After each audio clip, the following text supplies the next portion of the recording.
How's everybody doing? My name is Kurt Friedrich, and I'm the owner driver of CFRacing, and welcome to our May edition for our monthly update video.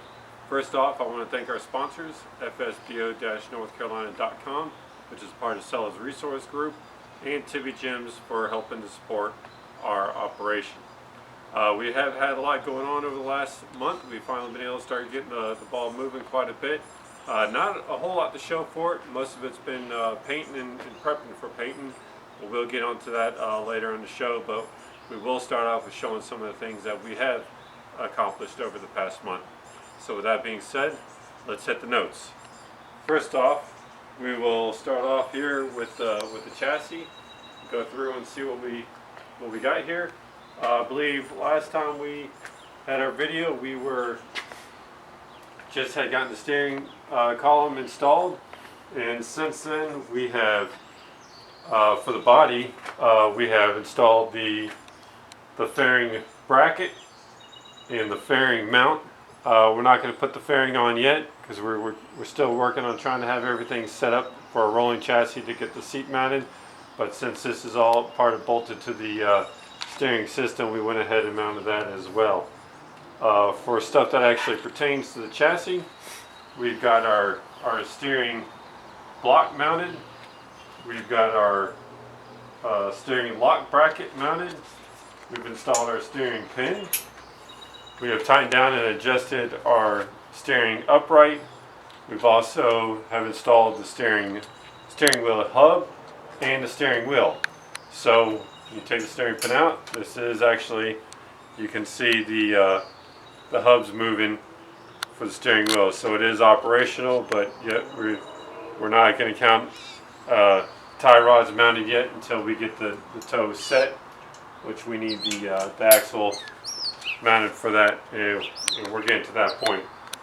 So let me take a look, make sure we're not missing anything else. Yeah, I think that's it for the chassis itself. Next main thing we're going to work on is getting the rear axle mounted so we can get that toe set and get this thing a rolling chassis so we can get the seat mounted on it. So with the axle part set, we'll move over here. We got our axle cassettes cleaned up. We disassembled both this is the left side and the right side lower cassette mounts, and got them all nice and cleaned up. We started reassembling the right side one, but one of the pills is not quite one to go in correctly, and you see here's another one that fell out while I'm handling it, which is no big deal, but probably just need to find where the burr is on this guy to keep it from going in. But those are cleaned up and ready to reassemble and ready to mount back on the chassis. So we get the bearings disassembled, cleaned up, and reassembled, and then hopefully soon we'll have the chassis mounted onto the go-kart. And excuse me for if I'm sniffling. Have all kind of caught a small cold through the family this past week. No COVID, just a cold, so I may be sniffling some during the video. So let's go back to the body. We finally have the left side panel completed, and this is again the backup body. We got the left side panel finished painting and the nose piece finished painting. Again, we're not going to put any decals on it. We're going to leave it as it is and stick it up in the attic, let it collect dust, and hope that we don't have to use it. So let's see what else we got here. That was it for the body, it for the chassis. You may notice that the chassis scale stand itself is now in a little bit of a different location. So yeah, we finally have finished mounting all the brackets and everything to it. We've put it where we want it and where we want to keep it. I have leveled it off, all four corners, make it nice and even gone as far as put some tape here on the floor to mark off the stand. That way we got it marked off at this corner and also marked off at the left rear corner.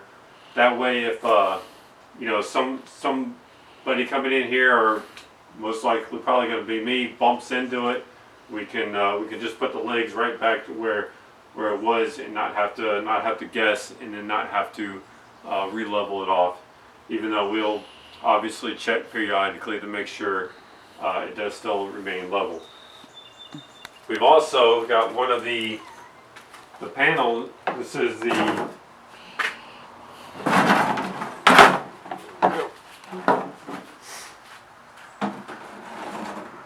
mess up that body paint, first body paint a little bit. This is one of the cart stand panels. Finally, I've gotten this finished painted. The other ones should be completed soon, and we'll be able to screw all the pieces together. So yeah, this will basically stand like this with some 2x4s to support it, you know, so it doesn't rock back and forth. And then the cart will stand on here. Before, we used cinder blocks, which were a little bit cumbersome to remove out from underneath the go-kart when we wanted to set the cart on the scale stands, or have the cart flat on the stand. So that's excited to finally hopefully have all that finished, and I hope that the next video we do, we have the cart on the scale stand, or very close to having it on the scale stand.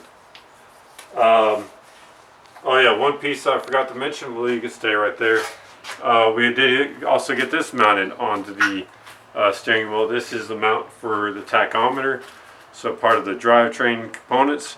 And yeah, that's about the most exciting part about that, is we have we can finally get the tachometer mounted onto the go-kart when it's ready.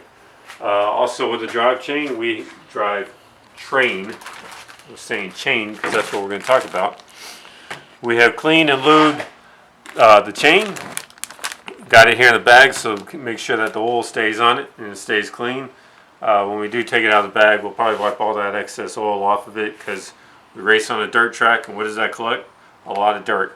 But looking at it, looks like it did a pretty good job. It almost looks like a brand new chain. It is not a brand new chain. It's got a couple seasons on it, probably about 10-20 races on it.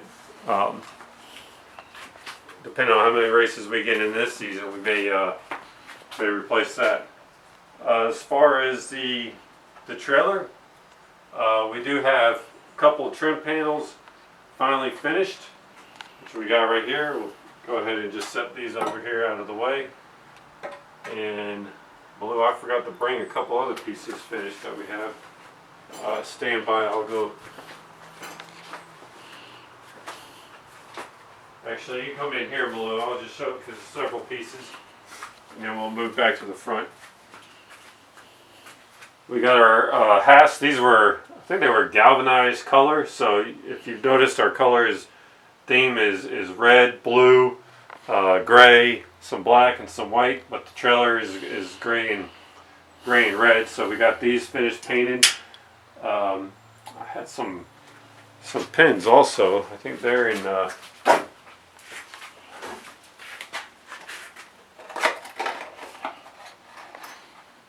yeah, even got our safety pins. When we drop the back door, we're going to have a chain hanging from the back door to the trailer, kind of cordon off that area. So we got our safety pins painted. That chain, when we get that, is actually going to be painted yellow, so it's a little bit easier to see at night. Last thing we want is for somebody to trip over or run into that chain. So we're going to do that a different color to make it a little bit more visible. You can also see out here, and this is what I'm talking about as far as we've been see a lot of pieces out there painted. The far flat piece, that is the back door. That has finally received its final coat of paint. So once it dries, we can finally say we have a panel piece finished being painted. That's the roof. It needs another coat of red on that, and then soon it will be done. And you see a few other various pieces with that as well. So with that being said, yeah, we've that's the bulk of the main work that we've been doing is prepping pieces for painting. Again, I mentioned in the last video, we're we feel like we got the trailer too high, so we're having to cut a bunch of pieces. We're lowering it by 8 inches. That's basically for a safety reason. We don't want it too top heavy. So I don't time off or schedule in painting during the work week when I schedule in time to work on the go-kart. And I probably spend anywhere between an hour, hour and a half prepping pieces, moving out here for painting and paint itself. This video, we don't schedule time in for doing the videos or the other work for the YouTube videos or loading these onto the Facebook page. So we're doing extra work trying to get ready for the season. Yeah, so with that being said, hopefully next video that we do next month, we have a little bit better updates as far as when we think we'll be able to race, and also start having some pieces being reassembled onto the trailer. Yeah, so closing, some upcoming events. We're hoping to be racing by June, by the end of June, before all the tracks take their August break. That way we can at least get 1 or 2 races in, and then see where we're at after that. Trailer, like I said with the trailer, lots of painting still to do, so we're going to keep driving on with that. And then the third thing is, we do got a YouTube video page set up. You check CFRacing. You have to dig a little bit, but it's up there, and we got 1 video uploaded, and I still got quite a bit more research to figure out how to get that a little bit more up in the rankings, and also get some other videos loaded up there. I'm going to try and get all the videos that we put on Facebook that we've been doing monthly, and get those all on Facebook for people to see as well. Yeah, so with all that being said, that pretty much concludes what we have for the past month. Again, I want to thank our sponsors, fsbo-northcarolina.com, which is part of Sales Resource Group, and Tibby Gyms. We are still looking for some hands-on help, get all this painting done, and so get all the chassis work done so we can get back to the track.